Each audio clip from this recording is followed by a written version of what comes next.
नमस्कार, मैं असार्थ और आप देख रहे हैं एफएम न्यूज। आज की सबसे बड़ी और दर्दनाक खबर गाजा से है, जहां हालात अब इंसानियत की सबसे बड़ी परीक्षा बन चुकी है। इजराइल के प्रधानमंत्री बेंजामिन नेतन्याहू ने गाजा सिटी में अकाल घोषित करने का आदेश दे दिया है। यानी अब आधिकारिक रूप से यह माना गया है कि गाजा में भुखमरी की स्थिति है।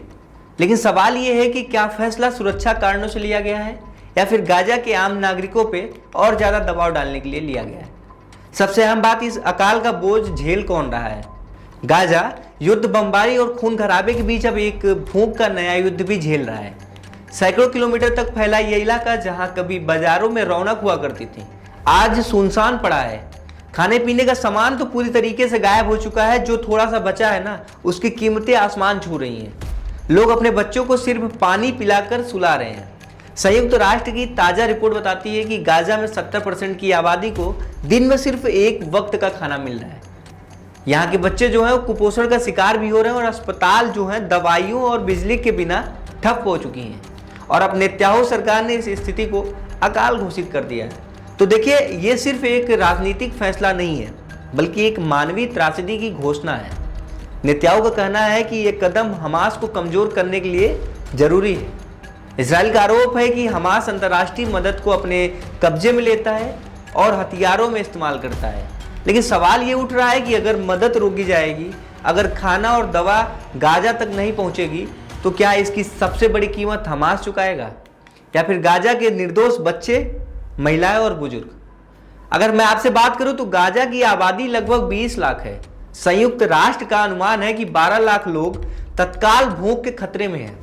5 लाख से ज्यादा बच्चे कुपोषण का शिकार हैं। अब वहीं पे 60% से ज्यादा अस्पताल बंद हो चुकी हैं। इधर संयुक्त राष्ट्र और अंतर्राष्ट्रीय संस्थानों ने नेतन्याहू के इस आदेश पर गंभीर चिंता जताई है। ह्यूमैनिटेरियन के अफेयर के प्रमुख ने कहा है, अकाल घोषित करना कोई समाधान नहीं, बल्कि गाजा की जनता को और मौत की तरफ ढकेलना है। अमेरिका, यूरोपीय संघ और कई अरब देशों ने भी इजराइल से अपील की है कि वो तुरंत मानवीय गलियारे खोल दे, ताकि खाने पीने का जो सामान है ना, वो गाजा तक पहुंच सके। लेकिन इजराइल का कहना है कि जब तक हमास हथियार नहीं देता, तब तक कोई भी ढिलाई संभव नहीं है। यानी अब गाजा दोहरी मार झेल रहा है। एक तरफ बम की बरसात और मिसाइलों की बरसात, वहीं दूसरी तरफ भूख और बीमारी का डर। सोचिए, जिस जगह के बच्चे स्कूल जाने चाहिए थे, आज वो रोटियों के लिए रो रहे हैं। क्या गाजा की निर्दोष जनता को भूखा रखना हमास को कमजोर करेगा? क्या नेतन्याहू का यह आदेश सुरक्षा की रणनीति है या मानवीय संवेदनाओं की हार है? और सबसे अहम, अंतर्राष्ट्रीय समुदाय सिर्फ बयान देते ही क्यों है? और सबसे अहम, अंतर्राष्ट्रीय समुदाय सिर्फ बयान देने तक ही क्यों सीमित है? गाजा की तस्वीरें झकझोर देने वाली हैं। ये लड़ाई अब सिर्फ जमीन की नहीं, बल्कि इंसानियत और जिंदगी की भी है। अब देखना यह है कि क्या अंतर्राष्ट्रीय दबाव नेतन्याहू को झुकाएगा या गाजा के लोगों को आने वाले दिनों में और भी गहरे भूख के साए में ढकेल दिए जाएंगे। आपका क्या मानना है? क्या आपका अकाल घोषित करके इजराइल सही कर रहा है या फिर मासूमों की जिंदगी से खेल रहा है? अपनी राय हमें कमेंट में जरूर बताएं।